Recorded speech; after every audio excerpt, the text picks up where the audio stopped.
The dark night of the soul. Is it night with a K or is it night with an N? And it's actually really probably a bit of both. Let's start with a definition. So this is a Google search. Dark night of the soul is a spiritual term referring to a challenging phase of spiritual growth and purification, often described as an intense period of inner turmoil, meaninglessness, and perceived abandonment by God. Yes, it is the dark night of the soul.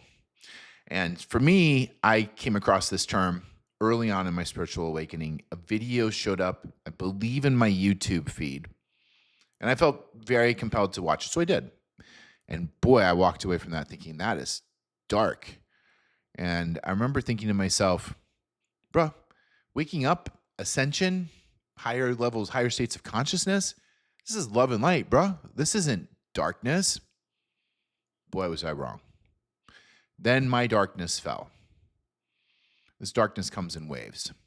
For me, and I've talked about this in the past, it was about losing everything, removing the foundation of who I thought I was, which was based on money, lifestyle, external perceptions, and frankly, worthiness, as reflected by those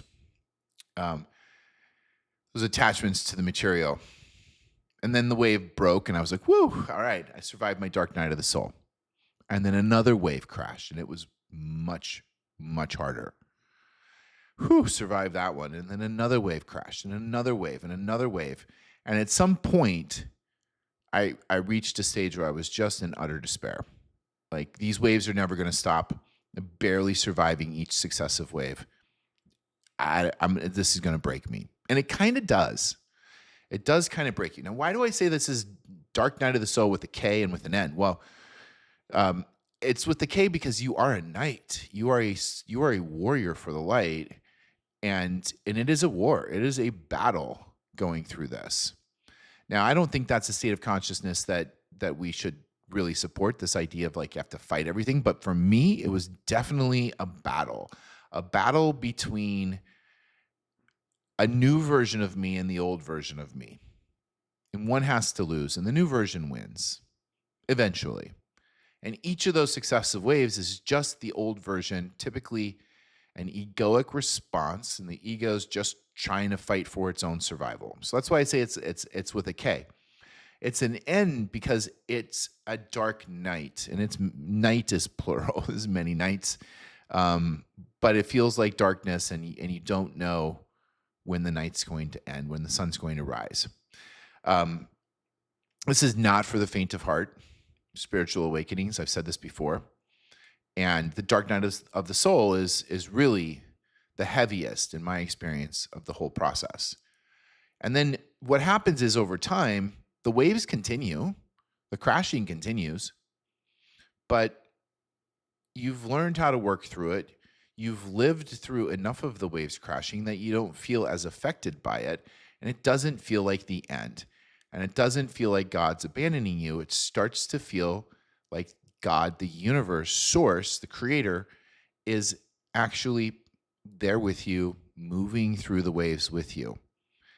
And that is the beauty of the awakening. And that is the beauty of the duality of the dark night of the soul, because you come out on the other side and you are just filled with support and love and the confidence that comes along with that. Dark nights of the soul can go on for years, months, years. Some people probably decades. It depends on sort of how you group them. If you think of the whole experience, it's quite a long experience, but they come in waves, and those are more discrete periods, months, years. Remember, it's through these cycles, it's learning the lesson until you learn it, experiencing it, then one more time to make sure you got it, and then you move on, and then another wave comes on a different topic or a similar but related topic. But it's never more than you can handle, and it's a crucible that strengthens you. It creates such immense internal strength and power that at the end of this dark night of the soul, if there is an end, because the work is never done, it feels as though you can take anything. You can handle anything. And that internal strength comes from having survived it is the silver lining.